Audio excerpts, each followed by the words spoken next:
اعوذ باللہ من الشیطان الرجیم بسم اللہ الرحمن الرحیم رب اشرح لی صدری ویسر لی امری واحلل عقدۃ من لسانی یفقہوا قولی۔ حیات الصحابہ رضی اللہ تعالی عنہم، حصہ اول،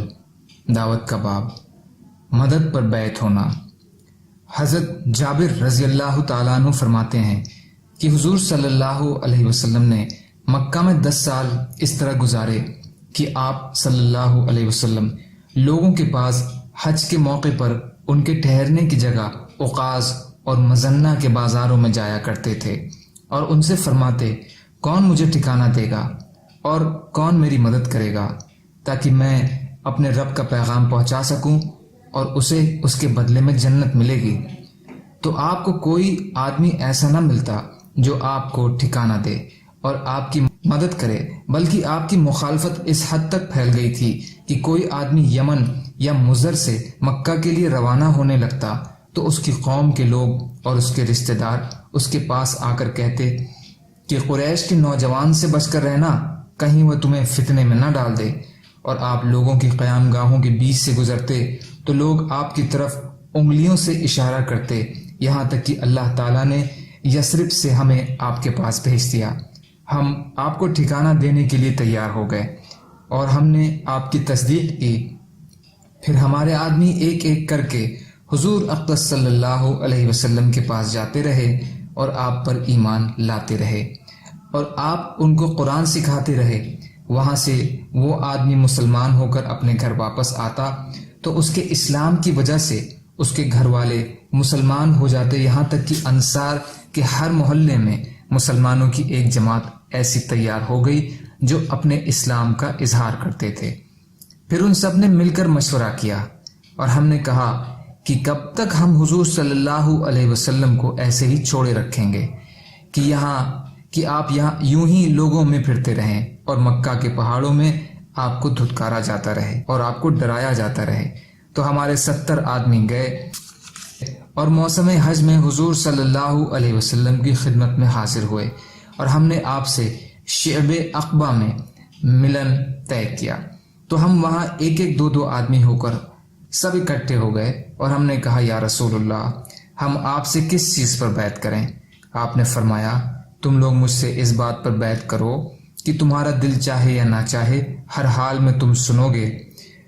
اور مانو گے بھی، اور تنگی اور فراخی دونوں حالتوں میں خرچ کرو گے، امر بالمعروف اور نہی عن المنکر کرو گے، یعنی بھلائی کا حکم دو گے اور برائی سے روکو گے۔ تم اللہ کی خوشنودی کی بات کرو گے، اللہ کے بارے میں کسی کی ملامت سے ڈرو گے نہیں، تم میری مدد کرو گے، اور جب میں تمہارے یہاں آ جاؤں اس وقت تم میری ان تمام چیزوں سے حفاظت کرو گے جن سے تم اپنی اور اپنے بیوی بچوں کی حفاظت کرتے ہو، اور تمہیں اس کے بدلے میں جنت ملے گی۔ ہم لوگ کھڑے ہو کر آپ کی طرف گئے تو حضرت اسد بن زرارہ رضی اللہ تعالی عنہ نے آپ کا ہاتھ پکڑ لیا۔ حضرت اسد ان 70 آدمیوں میں عمر میں سب سے چھوٹے تھے، اور بیہقی کی روایت میں یہ ہے کہ وہ میرے علاوہ باقی سب سے چھوٹے تھے۔ انہوں نے کہا، اے اہل یثرب، ٹھہرو، ہم ان کے پاس سفر کر کے صرف اس وجہ سے آئے ہیں کہ ہمیں یقین ہے کہ یہ اللہ کے رسول ہیں، اور آج آپ صلی اللہ علیہ وسلم کو تم اپنے یہاں لے جاؤ گے تو اس سے سارا عرب تمہارا دشمن بن جائے گا، تمہارے بہترین لوگوں کو قتل کر دیا جائے گا اور تلواریں تمہارے ٹکڑے ٹکڑے کر دیں گی۔ اگر تم ان چیزوں پر صبر کر سکتے ہو تو پھر ان کو ضرور لے جاؤ، اور تمہیں اللہ تعالیٰ اس کا بڑا اجر عطا فرمائیں گے۔ اور اگر تمہیں اپنے بارے میں کچھ خطرہ ہو تو انہیں یہیں چھوڑ دو اور انہیں صاف صاف بتا دو کہ اس طرح تمہاری مجبوری اللہ کے یہاں زیادہ قابل قبول ہوگی۔ ان لوگوں نے کہا، اے اسد، تم ہم سے پیچھے ہٹ جاؤ، اللہ کی قسم ہم اس بیعت کو نہیں چھوڑیں گے اور نہ ہی اس سے ہم کو کوئی روک سکتا ہے۔ تو ہم کھڑے ہو کر آپ سے بیعت ہوئے۔ آپ نے ہم سے وعدہ کر لیا اور جو کام ہمارے ذمے تھے وہ ہمیں بتائے، اور ان کاموں کے کرنے پر آپ صلی اللہ علیہ وسلم نے جنت کا وعدہ فرمایا۔ بدایہ حصہ 3،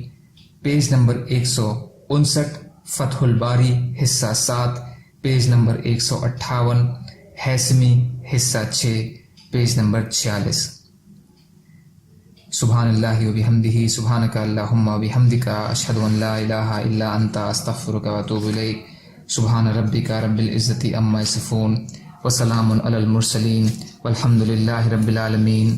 ربنا آتنا فی الدنیا حسنۃ وفی الآخرۃ حسنۃ وقنا عذاب النار وقنا عذاب القبر وقنا عذاب الحشر وقنا عذاب الپلسرات وقنا عذاب السکرات وقنا عذاب المیزان وقنا عذاب الحساب وقنا عذاب القرض وقنا عذاب المرض وقنا عذاب الفتنة المسیح الدجال وقنا عذاب النار برحمتک یا ارحم الراحمین لا الہ الا اللہ محمد رسول اللہ